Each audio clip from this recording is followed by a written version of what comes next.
Assalamualaikum warahmatullahi wabarakatuh. Perkenalkan, saya Dwi Catriani, saya pendamping PKH di Kabupaten Cianjur. Dalam video ini, saya akan menjelaskan mengenai materi P2K2 Modul 3, yakni Kesehatan dan Gizi. Modul 3 ini terdapat 3 sesi, yakni 1. Pentingnya gizi dan kesehatan ibu hamil. 2. Pentingnya gizi dan kesehatan ibu menyusui dan balita. Ketiga, kesakitan pada anak dan kesehatan. Ibu masih tetap semangat? Sih ya. Setelah kita mempelajari mengenai materi sebelumnya mengenai diare, sekarang kita akan membahas mengenai penyakit kecacingan dan malaria. Di sini apakah anak-anaknya pernah mengalami kecacingan, Bu? Oh, pernah ya. Terus apa bahaya yang terjadi akibat anak kecacingan? Siapa yang tahu? Baik, terima kasih. Kita lihat ya, Bu, di dalam flip chart ini. Kecacingan adalah gejala gangguan kesehatan akibat adanya cacing parasit pada tubuh anak. Disebut parasit karena cacing mengganggu kesehatan atau penyerapan zat makanan dalam usus. Ada 3 jenis cacing yang tumbuh dalam tubuh anak, yakni cacing galang, cacing cambuk, dan cacing tambang. Coba Bu lihat bagaimana jenis-jenisnya. Dalam cacing gelang ini bisa tumbuh sampai 10-35 cm dan bertelur 100.000 sampai 250.000 butir per hari. Dalam cacing cambuk ini lebih kecil ya, Bu. Dia berukuran panjangnya 4-5 cm dan bertelur 3.000 sampai 10.000 butir per hari. Yang ketiga ini cacing tambang, yakni panjangnya bisa 0,8 sampai 1 cm dan bertelur 5.000 sampai 10.000 butir per hari. Wah, banyak juga ya, Bu. Bayangkan telur-telur cacing ini tumbuh pada anak-anak kita. Apa sih yang harus kita lakukan agar ini? Yaitu kita harus melakukan pencegahan. Pencegahannya adalah cuci tangan pakai sabun dan air mengalir, potong kuku pendek dan bersih, gunakan alas kaki jika keluar rumah, BAB dan BAK atau buang air kecil, menggunakan jamban sehat, bersihkan bak penampung air dan tutup, dan membuang sampah pada tempatnya.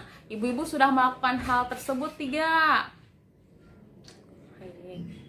Ibu-ibu, selanjutnya kita akan menonton sebuah film, yakni mengenai cara agar anak tidak terkena kecacingan dan malaria. Coba diperhatikan ya, Bu Ibu.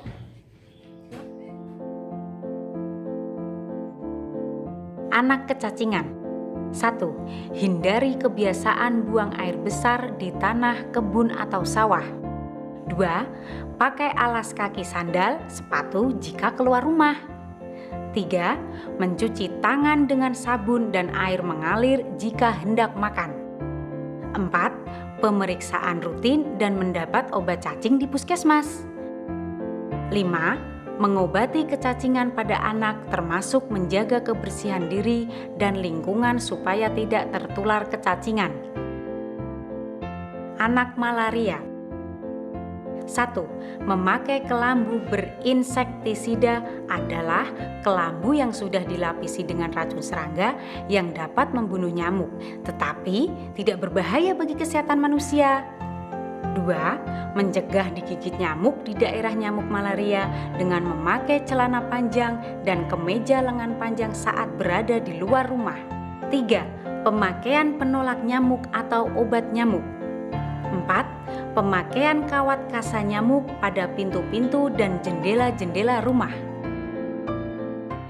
Ibu-ibu, setelah kita lihat film yang tadi barusan kita tonton, ibu-ibu paham kan bagaimana cara untuk menghindari kecacingan pada anak dan malaria? Apakah tahu apa itu penyakit malaria?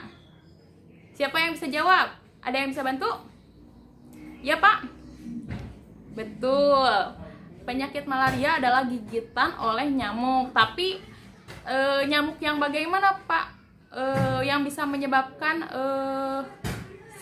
seseorang ini terkena malaria? Ada yang tahu? Selain si Bapak? Baik, malaria ini yakni digigitan nyamuk Anopheles betina yang mengidap malaria.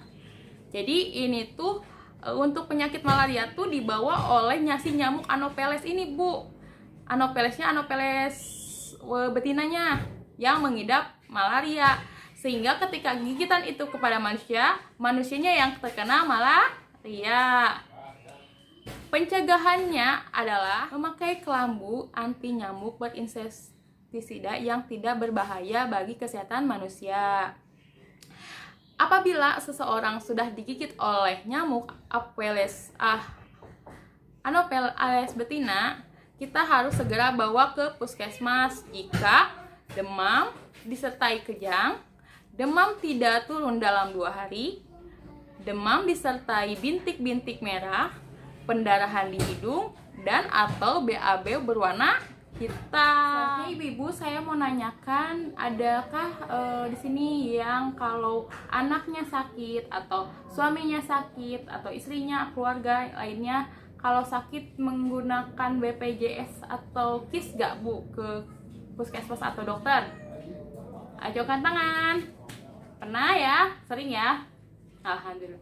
Ya bu, coba kita lihat di 3.4 flip chart mengenai layanan kesehatan program JKN. Berobat dengan memanfaatkan KIS atau BPJS, di mana ada 3 paskes, yaitu paskes tingkat 1, tingkat 2, dan tingkat 3. Tingkat 1 yakni puskesmas, dokter klinik atau poliklinik, dokter pribadi atau rumah sakit kategori D sesuai dengan FKTP yang tertera pada kartu BPJS atau KIS. Apabila diperlukan rujukan, maka pastikan sudah membuat surat rujukan dari FKTP atau paskes pertama. Yang kelas selanjutnya yakni di paskes kedua ini, paskes tingkat 2 ini yakni RSUD, yaitu Rumah Sakit Umum Daerah. Apabila masih diperlukannya rujukan ke rumah sakit paskes 3, kita sebelumnya harus sudah membawa rujukan dari paskes sebelumnya. Jadi apabila kita mau ke paskes 3, kita harus mempunyai surat rujukan dari paskes 2, yaitu dari RSUD. Dalam paskes 3 ini ada beberapa rumah sakit, yakni RSCM, RSUPN, yaitu Rumah Sakit Umum Pusat Nasional. Untuk materi sesi ini saya cukupkan. Terima kasih atas perhatiannya. Sampai berjumpa di video-video selanjutnya. Terima kasih.